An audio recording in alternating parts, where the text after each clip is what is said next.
Welcome back to my channel. For today's video, I'm going to do a very quick review on Maybelline's newest line of foundation, and this one is the Maybelline Fit Me Skin Fit Powder Foundation. So if you want to know my thoughts about this one, keep on watching. At first, I thought this is a new packaging of their Maybelline Fit Me matte plus poreless na powder. But then, when I asked the sales lady, sabi niya, it's a different formulation. Hindi lang siya different packaging. So, this one is new, and from the name itself, yes, it's still Maybelline Fit Me, but this one is Fit Me Skin Fit Powder Foundation. Actually, guys, I've already tried this one for a week already. I think it's nice, kaya I wanted to share this with everyone, especially to my subscribers. And you know, the previously Maybelline Fit Me Matte Plus Poreless, which is this one, ito talaga, ever since lumabas to, favorite ko na. But etong kind of foundation na to, or powder na to, I've been using this on top of the Maybelline Fit Me Matte Plus Poreless Liquid Foundation nila. So, ibig sabihin, ito yung parang pang-set ko dun sa foundation. But, this time, sabi ng sales lady, nung tinanong ko to, this is powder foundation. So, meaning you can use it dry as a foundation na already, and you can use it with a damp sponge. Pwede din. Okay? So, open natin siya. Yan. So, actually, guys, again, na-open ko na to kasi I've been using it for a week already. Yan. So, let's get, okay, out of the box. Ayan. So, ang sala. I mean, ang bongga-bongga ng kanyang case. If you're going to compare it with the old one or the old foundation, so this one is the Fit Me Matte Plus Poreless. Well, this one is the Fit Me Skin Fit Powder Foundation. So, I bought this one for 349 pesos. Ayan, may price pa po. Yan. So, ayan sila. Side by side natin, guys. Side by side with the old one, and this is the new one. So, if you're going to, again, evaluate this one, this is for normal to oily skin. Parehas din. The new one is also for normal to oily skin. Natural poreless looking finish, up to 12-hour long wearing, and then long-lasting shine control. Itong old one natin. And then the new one, dito ko siya babasahin from the box kasi mas kompleto yung description niya sa box. Sabi dito, this one is a powder foundation so refined that it fits skin tone and texture. It fits your skin tone and texture. Okay? So, there are 3 bulleted details here. First one is micro velvet powder smoothens and refines skin finish. Second one is blurring pigments, vanish pores, and control oil. And the third one, now, wide range of skin-fitting shades available. So, yun. Konti yung range ng kanyang shades. Pero for this one, the new one, the Skin Fit Powder Foundation, it offers a variety range of shades. So, which is nakakatuwa. Try to open. I would like to show you what's inside. So, shala, di ba? Ang ganda. Okay, so inside, you have there the powder foundation itself. The powder foundation itself, and then the sponge, the usual sponge. And ayan, so tanggalin lang natin yung cover na plastic, and you have a very wide and big mirror over here, which is hindi ko pa natatanggal yung plastic niya. Nakalagay doon, please peel off film before use. So, for the very first time, after a week, yan, tatanggalin ko na yung film niya para mapakita ko sa inyo. Ayan nga, sabi ko nga kasi gagamitin ko for the review. O, di ba, bongga? Yan na siya. And nakakatuwa kasi, yun nga, ang laki ng mirror niya. Pero, ito naman, the same naman din yung sponge niya. Like, another nakakatuwang thing is refillable ito. So, as per the sales lady, we can buy refills nung ating powder foundation over here. So, yan ha. Kasi with the old one, let me show you the old one. So, I'm just going to open this. It's a square and medyo bulky siya pag nilagay sa bag. Unlike yung bago natin, very slim. Ayan o. Sige, compare mo. 'Di ba? Ang taba nito, ito naman ang slim. And this one is so sleek sa bag. This one is bochog sa bag, okay? So, if we're going to open it, ayan na, mauubos na. May laman pa. Sinasagad ko din yan. Kasi nga, super, alam mo yun, favorite ko. And, ang ayoko lang dito sa old Maybelline powder natin, na matte plus poreless, is wala siyang refill. Hindi ka makakabili ng refill. You have to buy the entire Fit Me powder. Yan. Okay? And I forgot na kung magkano siya. I think parang 300 din yata. Pero nagsisale to ha. Nagsisale siya. Ayan. So, bubuksan natin siya. Although, meron din siyang salamin, guys ha. Meron siyang salamin. Square-ish. Yeah. Square talaga. And then, you have a sponge. The difference lang, it's not square. It's bilog. Yan. Oh. Gamit na gamit ko, di ba? Ang kalit mo pag gamit ko, ganyan-ganyan lang. So, ayun. So, yun nga, hindi siya nare-refill. So, it's a sad thing. Kaya, I am so amazed and so happy that Maybelline came up with a new, not only new formulation, but also a new packaging wherein pwede kang mag-refill ng powder mo. So, there, yung magagamit mo talaga, yung mismong packaging niya, pag naubos, papalitan mo lang. Refill. Uy, sorry. Papalitan mo lang. Iba talaga, guys, kapag may ganito. Okay.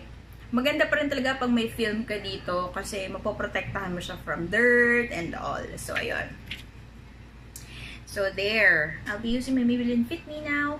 So, this is the Fit Me Skin Fit Powder Foundation. So, on half of my face, I will be using a damp sponge. And on the other half of my face, I will be using yung dry part ng sponge.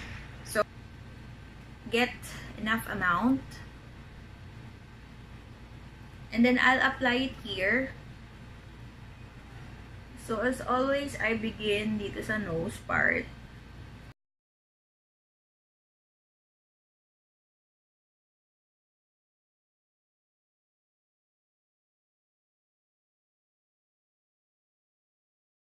And of course, don't forget the neck.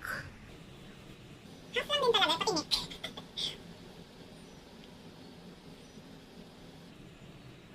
Okay, so there you go. Right after the application, mapapansin mo kaagad na this part is of course light. As you can see, it's lighter. This part is of course lighter nung nilagyan na natin siya ng Fit Me powder foundation. But on this side, ito pa yung bare face ko as in. So this is just one layer of the Maybelline Skin Fit powder foundation.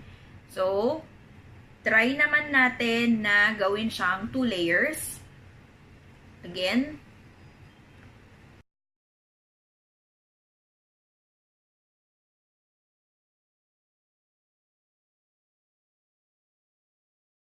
Okay, so guys, 2 layers na po ang in-apply natin na Maybelline Fit Me Skin Fit Powder Foundation on this side of my face. And now, moving on to the next side, babasain lang natin yung sponge. So, ganito na itsura ng sponge niya. Okay, so I'm just going to wet it now using my Evian spray. Uy, paubos na. Yan, so, yan, makikita ninyo nabasa talaga. Nabasa siya. And let's see kung alin ang mas magandang lapat nitong skin fit na to sa face. Kung yung basa o yung hindi.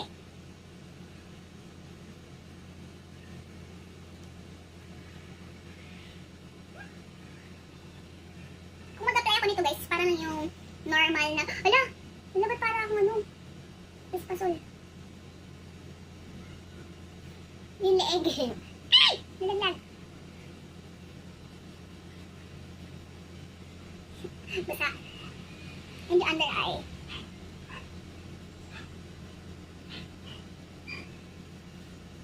Oh my gosh! Foundation day!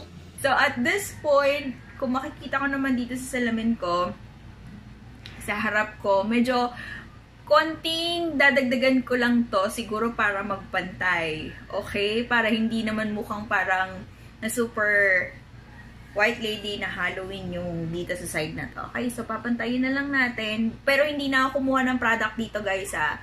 So, papantayin ko na lang siya.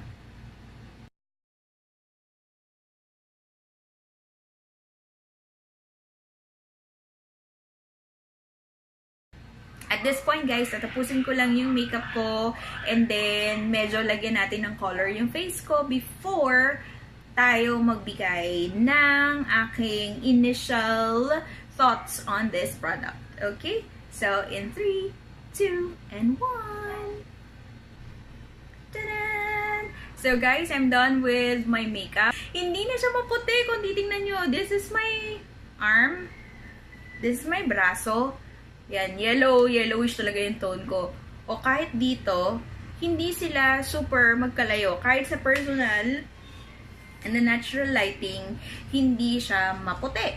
So, yun na yung sinasabi ng Maybelline na powder foundation so refined that it fits your skin tone and texture. So, after a few minutes, nagsiset siya ng very, very bongga sa face mo. Like, it sets as if it is your skin. Bongga! Yan na siya. Oh, hindi siya super puti yung kanina. Akala mo is pasol. And what I also love about it is that it is lightweight on your face. I mean, it really proves na ultra lightweight siya. Kasi sabi niya dito, ayan o, ultra smooth poreless coverage and ultra lightweight. Okay? So, ayan ha, isa-isahin natin siya. Sabi niya sa una, ultra lightweight daw. Yes, it is. And wala kang mararamdaman na heaviness on your face na parang, di ba, dati kapag ka nagpa-powder foundation ka, mapa wet sponge or damp sponge or dry sponge ka, it feels tight on your face na parang malalaman mo pag tight kapag ka gumanito ka. Kapag ginanon-ganon mo yung face mo, tapos parang may nagka-crack-crack dyan, that is too tight. I mean, mabigat siya sa face, makapal siya sa face, something ganyan. Okay? So, pasok, okay, 5 out of 5 in terms of ultra lightweight na sinasabi niya. And then, ultra smooth poreless coverage, I would say na it's 4 over 5 kasi I can still see my pores. Ang nangyari lang po ay nag-blur out lang yung ating pores, pero finish-wise, okay yung finish niya.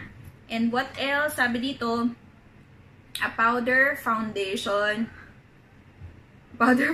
so refined that it fits your skin tone and texture. Skin tone wise, the first time that I applied it kanina, it's so parang maputi, para akong espasol, diba, na parang iba siya sa leeg ko. But after a few minutes of after applying it, nagpantay na siya with my skin.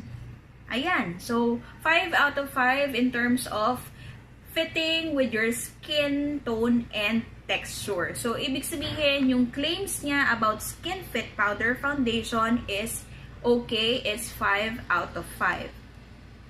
And the next one is Micro Velvet Powder Smooth and Refined Skin Finish. Yes, it is smooth on your face. And in terms of refined skin finish, yeah, it really refined my skin. Hindi siya ganun ka-harsh. Kasi kapag alam nyo, wala akong anything on my face. It's not as smooth as a velvet, but it's kinda rough kasi right now, my skin has become dry na. So, I need to moisturize a lot. After applying this Maybelline Skin Fit Powder Foundation, hindi niya na-accentuate yung dry parts ng face ko. And it's like a smooth canvas na parang natural lang, natural skin pa rin siya. So, with that, in terms of refined skin finish, it's okay. It's 5 over 5. Yan. Next one, blurring pigments, vanish pores, and control oil. In terms of the blurring pigments and vanish pores, I can still see my pores. It is still peeking through. But what I love about it, after applying, it is still your face. It's like your skin, but better. Yan, di ba? So with that, the Blurring Pigments Vanish Pores and Control Oil, I'll be giving it 4 out of 5. Okay? Kasi hindi naman siya heavy foundation para super ma-blur out niya lahat ng pores. And hindi naman ako gumagamit on a daily basis ng primer to blur out talaga yung ating pores there. Yan. And the third one, and the last na kiniklaim niya, now wide range of skin-fitting shades available. And that is what I love about Maybelline. It's always about innovation. No, innovation. Yes, bongga. Ibig sabihin, yung previous kasi has a very limited shade offerings, lalo na dito sa Philippines. So, Asian tone kasi yung skin tone natin. So, para meron lang binibigay na a few shades for yellow undertones, meron ding few shades for pink undertone skins, ganyan. But for this newly launched na Skin Fit powder foundation, wide variety yung shades niya. And yun nga, it's skin tone adapting. So, with that, again, it's 5 out of 5 stars for this Maybelline Fit Me Skin Fit Powder Foundation. Okay, so in terms of expiration, wala po nakalagay at naka-indicate sa box niya. But normally naman for but normally for foundations, it lasts up to 24 months after opening. So there. Thank you so much for watching, guys. God bless you all. Mwah!